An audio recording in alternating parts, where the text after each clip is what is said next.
Okay, weekly update for 2nd February 2018, and this will be the last one that I do in a row so that I can go and lie down and try and find a comfortable position for my ribs. I did want to mention that it's been a definite experience of accept suffering and be redeemed by it, which is really the best advice that I think I have heard from anybody in my entire life, and I'm in my early 60s now. It's from Malcolm Muggeridge, a UK broadcaster and author who did a series of television programs called A Third Testament. Talk about a man's reach always exceeding his grasp.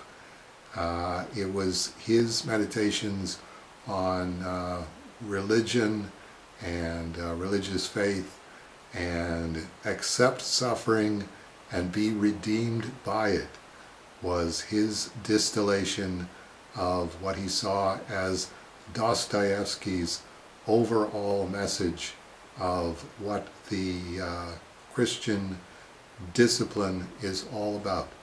Accept suffering and be redeemed by it. And I think the key to it is the acceptance. It's not the suffering that actually does the job. It's the acceptance of the suffering, that this is sensible, this is necessary, this is for a purpose. Most people disagree with me. I'm completely used to that. Most people disagree with me about everything. But I have to say that I think there's also a medical aspect to it.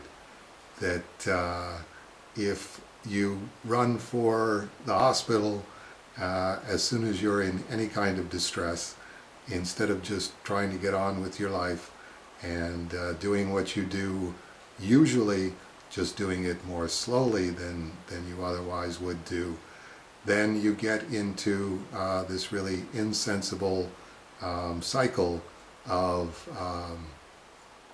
okay, I'm in pain, so here's a prescription for painkillers, here's a prescription for muscle relaxants, here's a prescription for this, here's a prescription for that.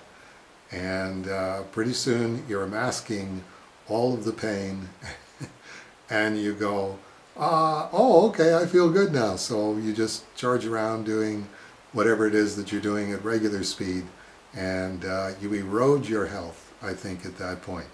It's the pain is there for a specific reason, to tell you what situation that you're in, what you can do and what you can't do. If you mask it or try and cover it up or try to evade it, all you're going to do is postpone and worsen it. Again, I understand. Everybody disagrees with me on that. Everybody thinks painkillers are a great idea.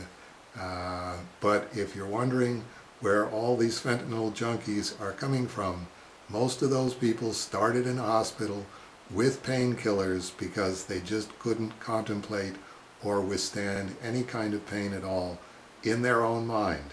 And before they knew it, they had turned themselves into junkies. Nobody can turn you into a junkie. You turn yourself into a junkie. And once you're a junkie, it's pretty well game over at that point.